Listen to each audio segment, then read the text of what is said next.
Hi, everyone, and welcome back to another episode of Lights Camera Rant. We've got some terrible news about E3. We've got some terrible news about the day before. We've got some good news about Suicide Squad, and we've got the full listing for What If Season 2 episode listing. So before all that, you guys know what all comes up next.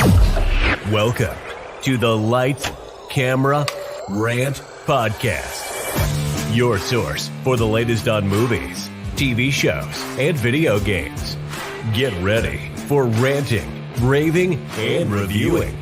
Here is your host, Lee. How is everyone going? How is the fact that we are only a week away to Christmas is insane to think about. Just like holy shit. We are that close to Christmas and we've got so much that we're going to be dropping before then. We've got a very special episode coming up that I'm not going to tell you what it is, but it is dropping very soon. And we're also going to have our Christmas with the Misses episode as well for next weekend. So it's just, it's just time to get ready, and I can't believe we're at the end of the year. That's probably the main thing. I can't believe we're at the end of the year. But you know what?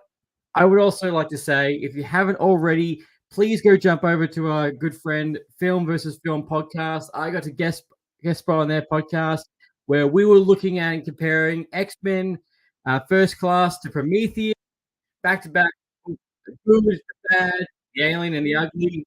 So definitely go check out that episode. It's always a lot of fun and it never disappoints. And right now, we are also live on YouTube, Facebook, and Instagram for the very first time. Thanks to StreamYard, that has now introduced, thanks to Instagram, who's now introduced live streaming on Instagram. So this is the very first experience. So we'll test this out and see how this all goes. But we'll find out. So without further ado, let's get into this episode, which which we just got in just today as we're recording this. We just got a brand new trailer for Echo. Now, don't forget, Echo is TVMA for international, and it's MA for us as well over here in America with different. In Australia, we live with different America. But don't forget to change your settings on Disney Plus and Hulu to get access to this show.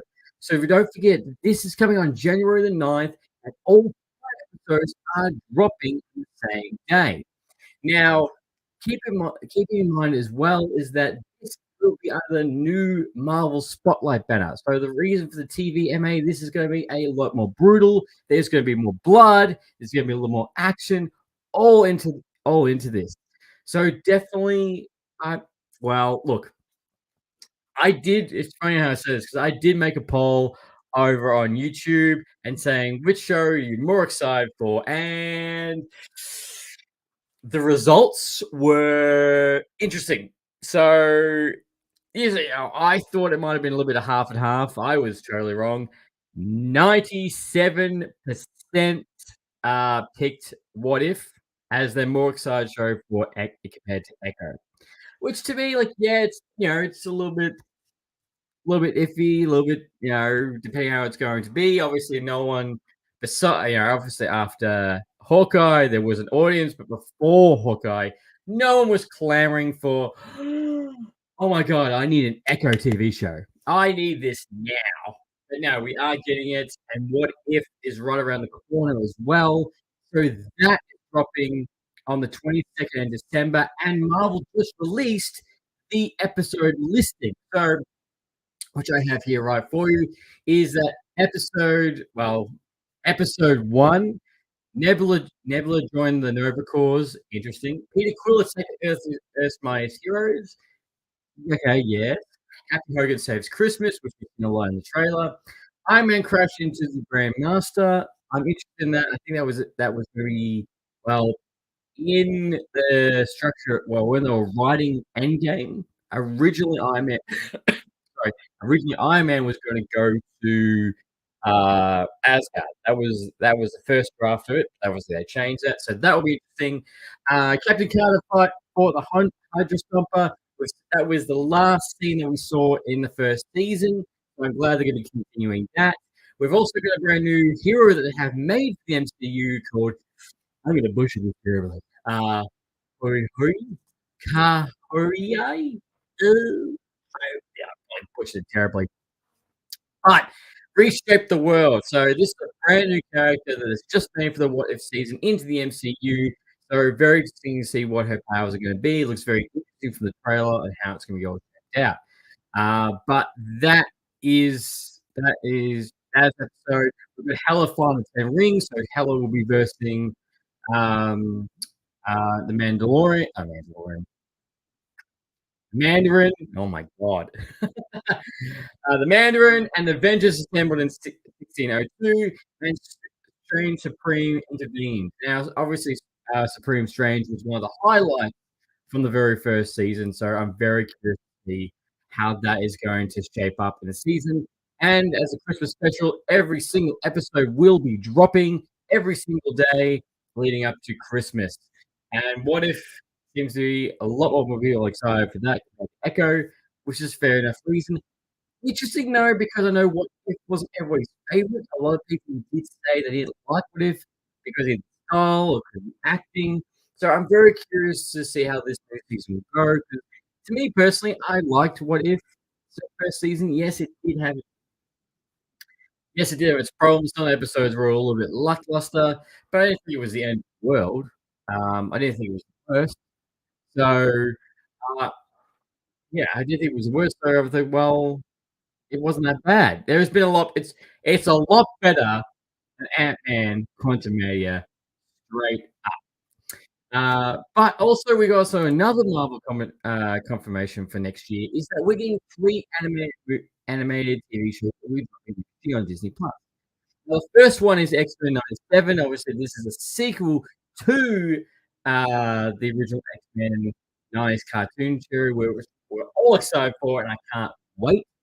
So that will be dropping now. As I mentioned, this is confirmed. There is no set release date of when these will drop. What will come first, but they will be coming. So X-Men 97's on the horizon, and we've also got Eyes of Wakanda, which is going to be these are the stories of previous Black Panthers that are going out in the world to retrieve vibranium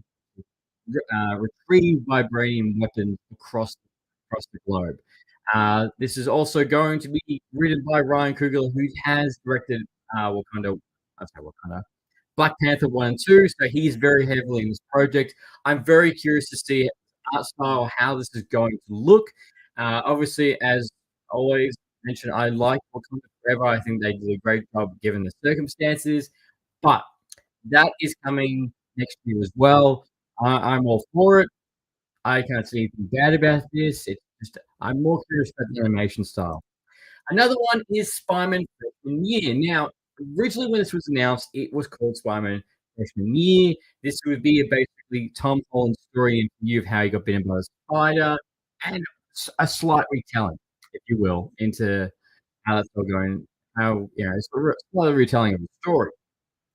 Now, same with Agatha. Agatha all along, Cabinet Chaos. It has been name changed. So Spider-Man is now called the Friendly Neighborhood Spider-Man. It's no longer called Spider-Man Freshman Year. But we have seen photos saying on what kind of art style this looks like. It looks very comic book inspired. Something I'm sure that Stanley would have loved if he could see it today. So those 3 shows are dropping next year. Now, with them, we've also got Echo, and then we've also got Agatha. So I would say in that time frame, I'm not too sure if we will get a 3rd live action show. That's at least 5 of the Disney Plus shows that we are getting next year. So these 3 and the 2 live action. But you let me know, which out of those 3 shows are you more excited for? Also, Suicide Squad fans. Now, this game has got so much controversy going on about it. It looks shit. It looks awful. Um, it looks like it's obviously actually is just a paid server and going to look terrible. All your answers are very warranted. Very warranted on this. I can see why you're nervous. This game did get delayed by an entire year. It is coming out in Feb, and I'm so excited for this. They just released some character posters, and it looks so good, and I can't wait. I can't wait how this is going to come out. However, how Rockstar have confirmed to ease your pain, ease your stress, is the fact that Suicide Squad is not just gonna be an online service. You will have an offline mode. You don't have to play this with your friends if you don't want to, which is totally fair. That is, you don't have to play it. They will have an offline mode ready to go at launch. It's the thing is, to me, this game partially like, I'm excited for it because I love DC. I love the fact that you play as a Suicide Squad, you get to play as a villain. It's set in Arkhamverse. To me, I'm hoping it takes a lot of elements from the Guardians of the Galaxy video game that we got 2 years ago. I can't believe I'm saying that because of how long ago that was. But I am so excited for this game. It just sucks to taking so long. But don't you worry, will be an offline mode. Uh, Also moving on now, this has shocked a lot of people, a lot of surprise. However, until I tell you the reason why Naughty Dog has canceled The Last of Us Online mode. Yes, that's correct. So, look, Naughty Dog was working on a Last of Us multiplayer online mode. Now, this was in production ever since the first Last of Us. It's been a long production. It's been going for a very long time, obviously compared to Last of Us and The Last of Us Part 2. However, Naughty Dog has put a statement out saying this game is going to be shut down now. They said that due to how it was going to be able to support the game moving forward and the resources it would take, it would hinder future single game releases. Now, to me, that seems fair. I know a lot of people. I've seen tweets, I've seen comments, very devastated that this is coming out because from what everything it sounded like it was going to be really cool and a lot different, especially set in the Last of Us universe. However, how Naughty Dog have built their entire gaming portfolio, I think at the end of the day, we would all prefer them to just do the single player styles. You know, The Last of Us, Uncharted, and whatever third franchise they work on, that's what they're gonna be more excited for. Um, so I fully understand why they've done that, and look, everyone everyone have patience as always. Yes, this is bad, but don't worry, it's not the end of the world. Don't forget, Naughty Dog will have something cooking up to replace it, so get ready for that, good or bad. Um, Also, what we've also got now this is another game that has been deleted. Oh, sorry, has canceled, unfortunately, which is gonna be the biggest bombshell of the entire world.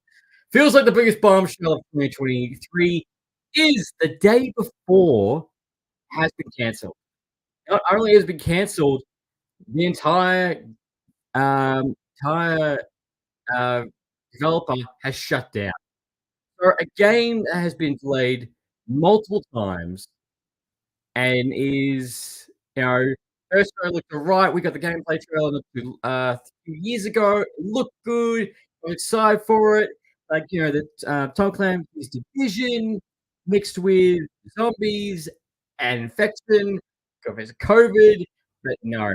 The statement has said the fact that, um they have come forward that they haven't got any resources, they've got no money, and, one of the developers said, "Shit hap."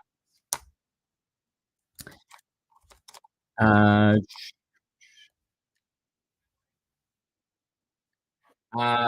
yeah, shit happens. It is what it is. It is what it is. Sometimes you don't see anything the light of day. It did drop early access on Steam, which was a total bomb. IGN posted the fact they only got a 1, and from if you go onto YouTube or TikTok, the glitches that you're seeing, it is so not ready. It is shit. It looks awful, and it's gut-wrenching to see that this is how it's taken. Look, I don't want to see any game studio have to close down. I don't want to see anyone lose a job over this. It's very sad to see that this is what's happened to this game. It had so much promise, and it was literally this week. It dropped onto Steam early access. I think about only 2 days, 3 days at most, boom, we're closed. You'll never see the game, uh, ever again, and that's it, and then that's it. At least also Steam has offered refunds for all the players that did pick this up. You can still play this. So, if you wanna play it, it looks terrible.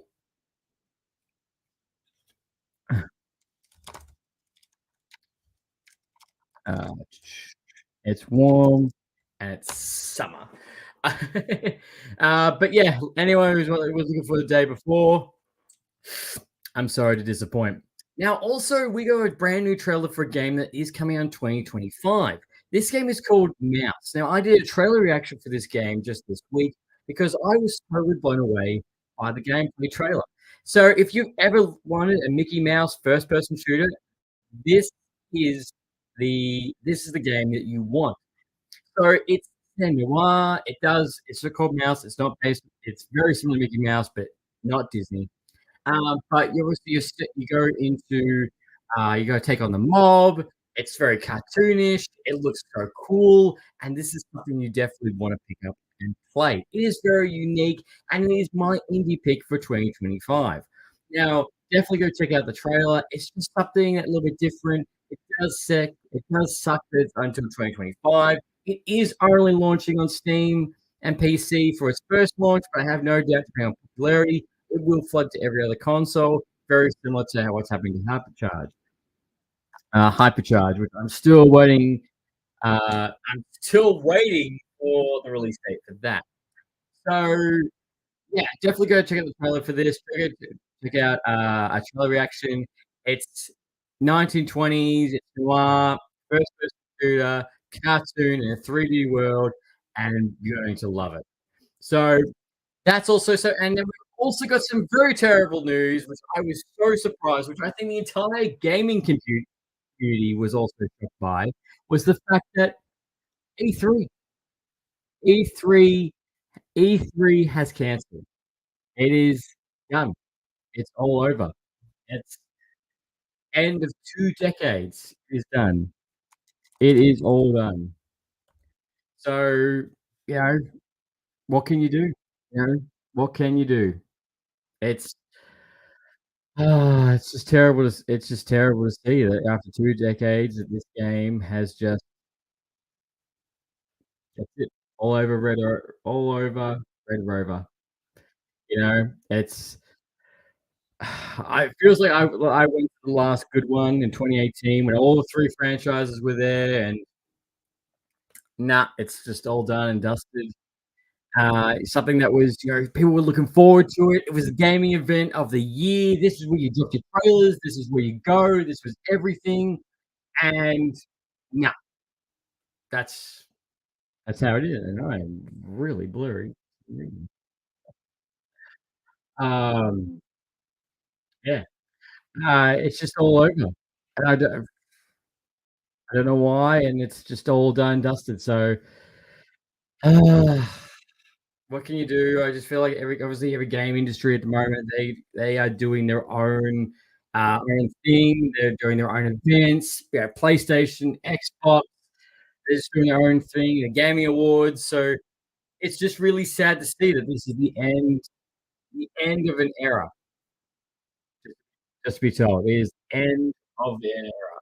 No idea what's on that, but end of an era for it. Also, Saw fans, you should be interested. Saw 11, yes, Saw 11 is coming out. That is coming out next year in September. This franchise keeps going. And I 11. 11 films and a prequel. It's just like, how insane is this going? Um, it's just insane that's how it's going, and yeah, Saw 11 is on the rise. So, Saw fans, horror fans who are overly excited for that, it is coming. Big time for that. But yeah, I can't believe it's Christmas. Honestly, you think, how many times can you beat a dead horse? But that's still going. It's still making bank, still making those dollars. So that is coming out as well on September 11th. Now, what we also now what we have that is the biggest news that's happened in the past week. Now let's get on to Wonka. I saw Wonka this past Friday, and look, it's ah Wonka, Wonka. I can tell you right now, heads up, it's a musical. It is a musical. Get ready for that. I did not know that this was a musical. Walking into this, I should have thought it was going to be, and uh, I didn't know it was I didn't know it was gonna be a musical, and I should have known because of the previous films, but still, like, this is just get ready for that. Just get ready for that. So, this film, I must say, look, this film's been in production it has been developed for a very long time. Very shortly after Charlie and the Chocolate Factory, Warner Bros. Got the rights, Free got the rights again, and they've been working on this. However, right now it has $125 million budget. It has made $56 million at the box office, and the titular role of Wonka was up for many different people. Names that we've been throwing around was Donald Glover, Ryan Gosling, Isla Miller. Thank God he didn't get it. And the last two were Tom Holland and Timothy Chalamet. Now, the standout for this movie is Timothy Chalamet. He's done a fantastic job. He's done a great job, and he did it all the way through, and he did a great. And he's singing. I thought his singing was all right, even though I didn't like the musical. He's the standout for this entire film. Now, this is a prequel film, so obviously it's saying that we get to see Wonka he's very young compared to the original movie. And also, thank you very much, Mr. Bloodmood on YouTube. Wonka looks bad. Uh, Wonka looks bold. Yeah, it's it's interesting because for this film, the story, the blocks of it are really good. However, the CGI is a bit iffy. Some of the characters are forgettable, and I found myself that even though that all the chocolates in this movie look delicious, it made me really hungry, and it was really bad, and I want to go, and you know, I went straight to the chocolate bar straight after. This is to me, this is something you put on a Saturday night for a family flick, but this isn't a film that you go back to. This is a film that you go rewatch.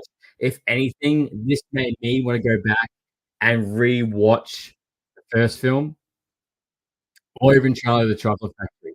It made me want to go back, and it's because even though, Timothy Chalamet did a great job, some of the characters like Noodle, they were really good. It just seemed to be a very slow start getting into everything. I guess also going to me and the premise, I want to see the factory, I want to see all that, which spoilers, spoiler left, right, and center. The factory obviously is in the last 5 minutes. Uh, Last 5 minutes of the film, and you barely get to see it. Yes, I do understand it's prequel, but it's still that's still not really what I was expecting. Not to mention Hugh Grant is Oompa Loompa. Don't get really used to that. He's in all the marketing material. However, he has a total of 4 scenes in the entire movie, which I wasn't expecting. I thought he was gonna be in this a whole lot more. He isn't.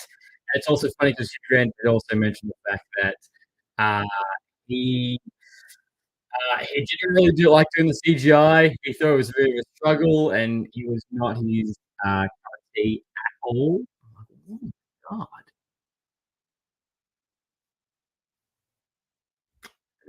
Don't know why it's doing that, but anyway, it wasn't his cup of tea, and I don't think he'll ever do it again. It's really sad 'cause Hugh Grant's a great actor, but when this movie does open up, obviously in a scene, we see that, Wonka, goes to Europe. He wants to go to the Galleria where you prime chocolatiers are at.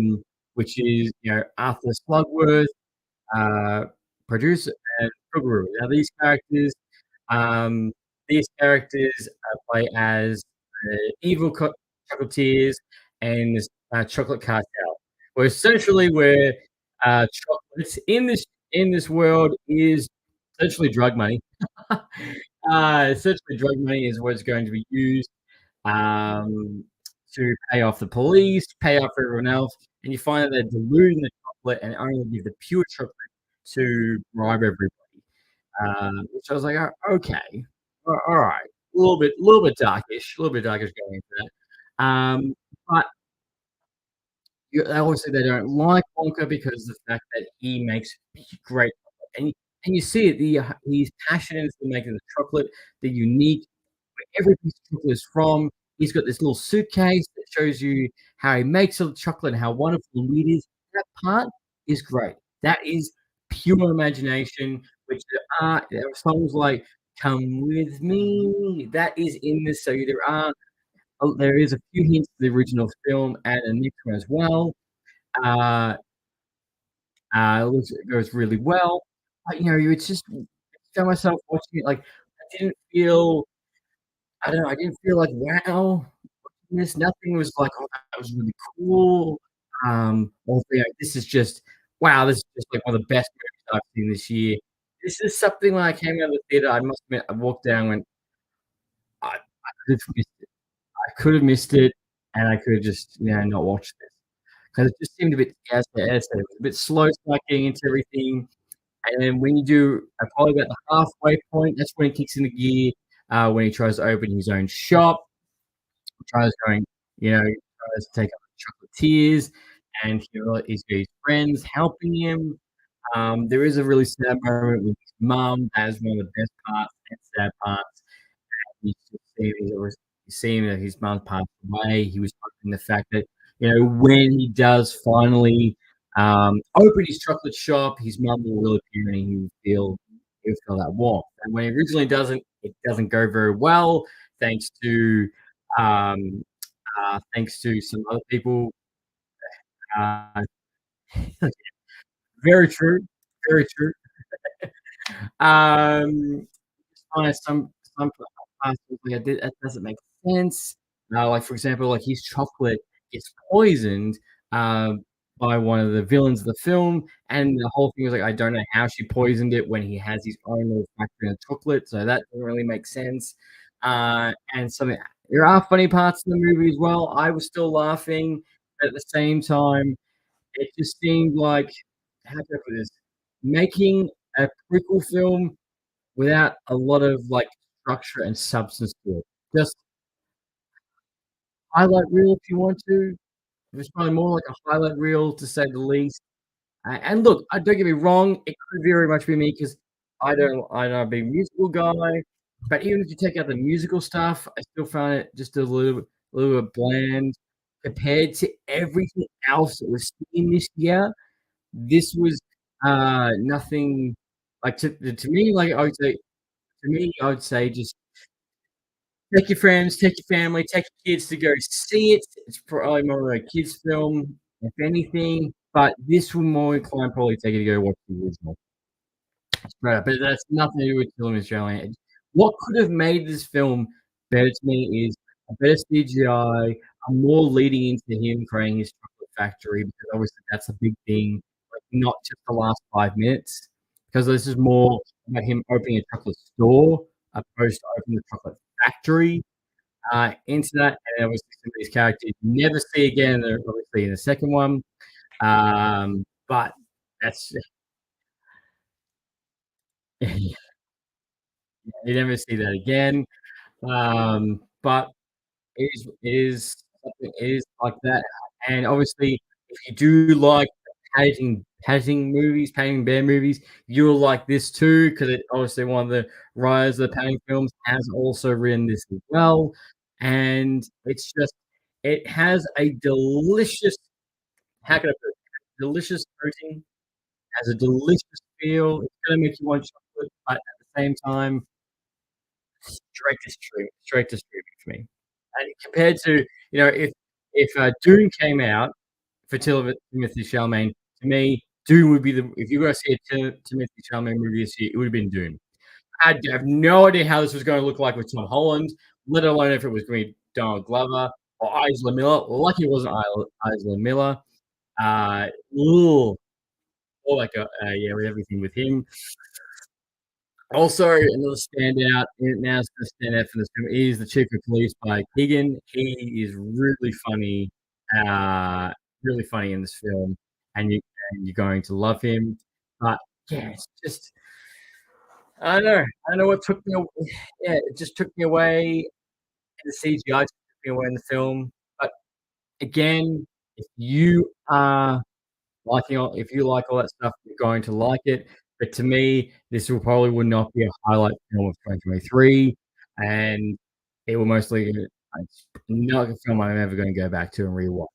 I reckon to my kid if I have kids, but even then I'm going to be like, no, no, no, we're going to watch the original. We're going to watch the original. But look, that's my review for Wonka. It is delicious to view, delicious to see, but then once you crack open that candy and taste inside, it's a little bit hollow, it's a little bit slow. Um, it's a little bit all that together. And Mr. Bloodman on YouTube, the reason why is because my camera is a reactive camera, so it follows me all the way around, so it always focuses on me, especially when I'm really doing a lot with my hands. It stays on me like that, so it's actually quite handy. But look, for everyone who's tuning in, thank you so much thank you so much for coming to this episode. Um, sorry, Blood Moon. Sorry, Blood Moon. I was meant to say. There's another person also watching at the same time. Thank you very much for coming past. Thank you for everybody who came past on the Instagram as well. Always do really appreciate it, and please do not forget to subscribe. And please, if you let me know what do you think of the book film, the good and the bad all together. And until next time, happy ranting. Thanks for listening to Lights, Camera, Rant. If you like the show, don't forget to subscribe so you don't miss a single episode. While you're at it, leave us a rating and review, and be sure to tell your friends. Until next time, happy ranting.